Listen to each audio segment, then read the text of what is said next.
Hey guys, how y'all doing? I'm here to give you guys my first impressions and my first recap on JoJo no Kimyou no Bouken Ougon no Kaze, or you could call it JoJo's Bizarre Adventure Part 5 Golden Wind. Now, this episode right here, wow dude, just like a freaking blast, alright? Like, I never thought I see JoJo taking a more of a different direction. Now, not only that, I get to know a lot of crazy things of what's happening. Now, I'll let you guys know 100% I am an anime only watcher. That is for certain, for sure. Anyways, this episode here was actually pretty cool. So, if anything else, let's just get this recap started from the beginning to the end. We have to it that we get to see some criminal activity here, like drug selling, people stealing other innocents' money, fortune, and we see to it that we get to see this blondie kid, which we get to know his real name eventually in this episode, by the way, which I will reveal later. We see to it that he ends up talking to some chicks about asking for some questions, and eventually we see to it that some guy ends up stealing a wallet from the woman's purse, but this blondie kid ends up taking it out and ends up having to give it back to her. But eventually had some kind of two butterflies steal some money, which were actually into euro whatsoever, whatever the freaking Italy's money is, because all of this is happening in the place called Naples, which is in southern Italy whatsoever, you know.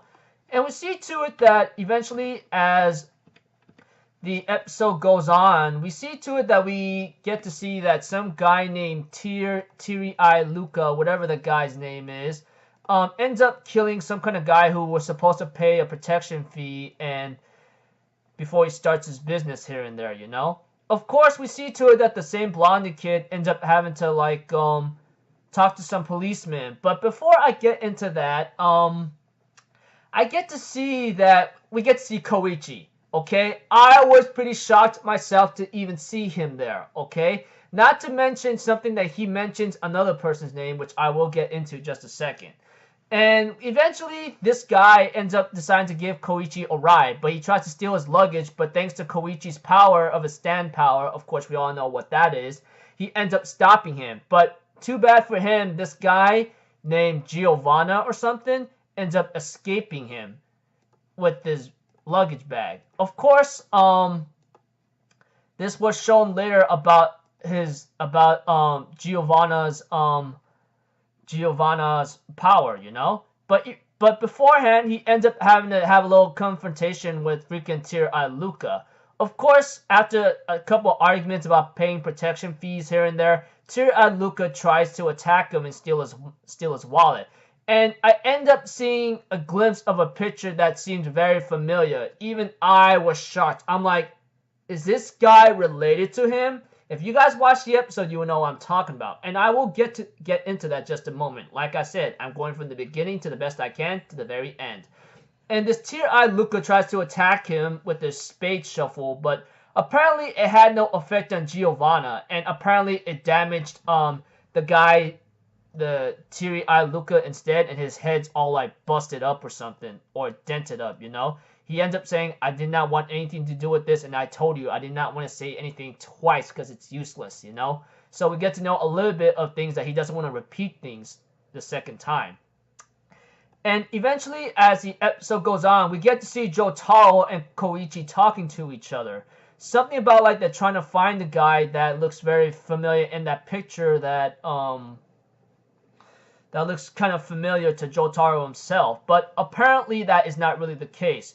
Eventually, Koichi ends up finding Giovanna again and asks him to return his stuff to him, because during the time when that spade guy, Teary-Eye Luca, whatever his name is, which I don't care much about because he wasn't really relevant, that frog was actually Koichi's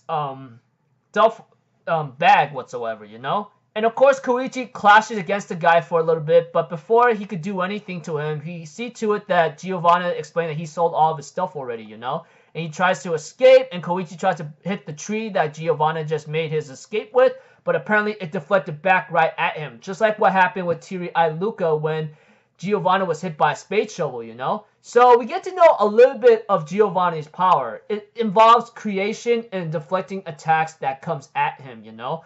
Those are two things that I recognize in this episode. Like, he created butterflies, he even created a frog, he even made a tree grow to life. So it has to do with, like, sprouting things to life and deflecting things back, which seems really advanced in terms of stand power usage, you know? Well, this is happening in a certain year, so I don't know. But aside from that, we see to it that eventually Koichi says that we might have found that guy, and his name is Giovanna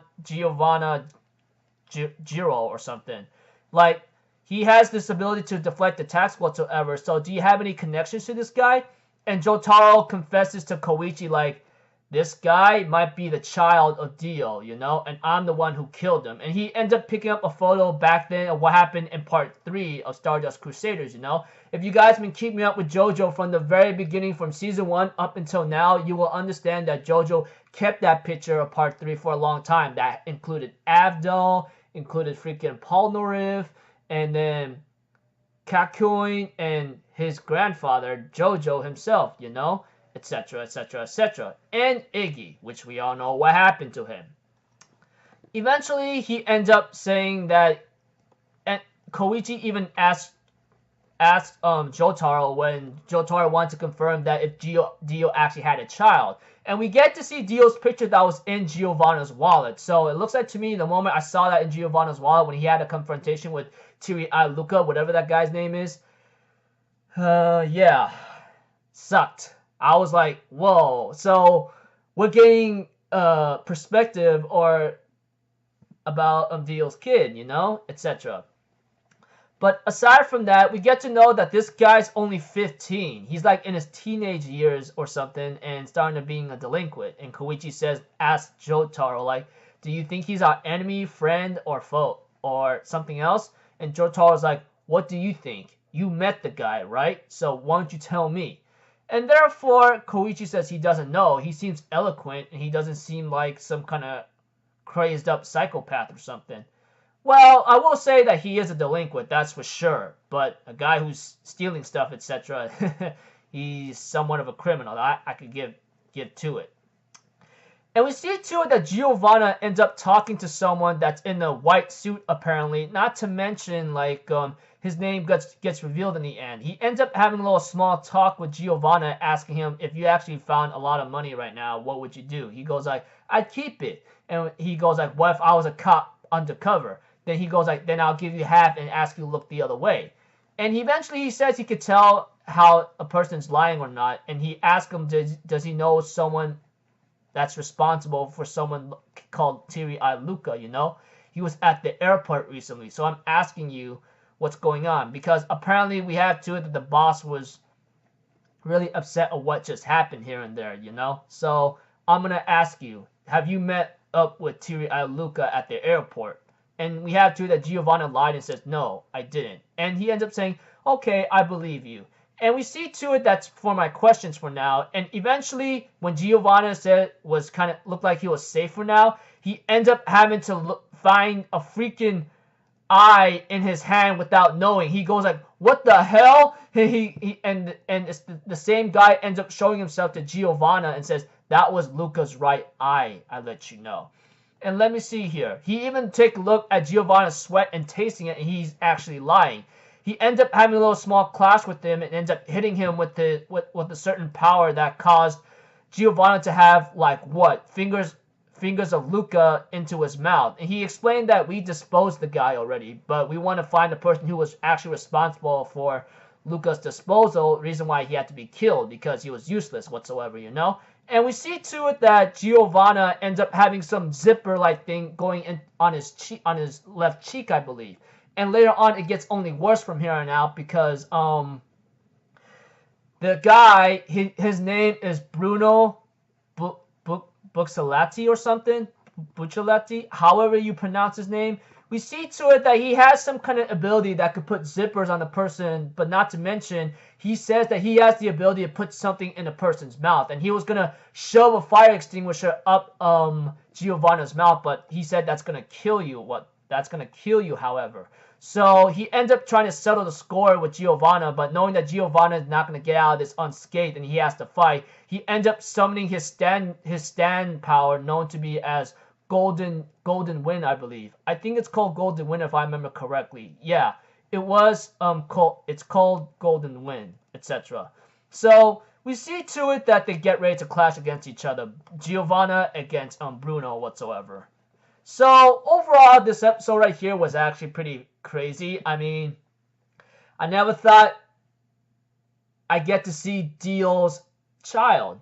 And, well, if that really is the case, that's pretty crazy. I mean, this guy doesn't look like he's...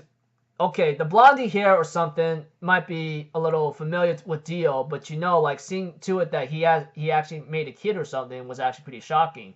Not to mention, like, some other crazy stuff happening here and there. And when I look at Giovanna, he is a delinquent and somewhat of a criminal, stealing things, selling things off or something. But he's not much of a crazy psychopath the way I look at it. Just maybe stealing stuff just to survive and just live out his own life of luxury whatsoever. Still, a criminal. But a protagonist too. So I look forward to seeing crimes and everything else all together from a main character's perspective, you know? Not to mention clashing against other stand users, obviously, but much more to come. Anyways, I'm really looking forward to like seeing Giovanna, and of course seeing Koichi and Jotaro again. That's pretty crazy. Jotaro trying to find out about Dio's child. Like I said, I am really I myself am pretty excited. I mean, like I remember my friend tagging me with a couple promotional videos here and there, and I'm like, wow, dude, this is really tense. Anyways, like I said, looking forward to next episode. Expect my recaps to be around maybe 10th, around like 10:30 or later, or something like that. Just a lot of things in my schedule is being a little mixed up, like I said. I mean, sorry if my uploading schedule is a little complicated, but that's how it is. I can't do nothing about it. Life has a way of working things with you, and you have to work around it or somewhere. So yeah, looking forward to next episode. Pretty excited to see more about the criminal underworld and freaking Giovanna or something, since like gangs and crime, stealing. I mean, can't different way of going about it with JoJo. So until then, I will see you guys in the next video. So I'm Alpha Zero, people. Have a good day, and I'll see you guys next time. Right? Peace out. Bye bye. Toot toot.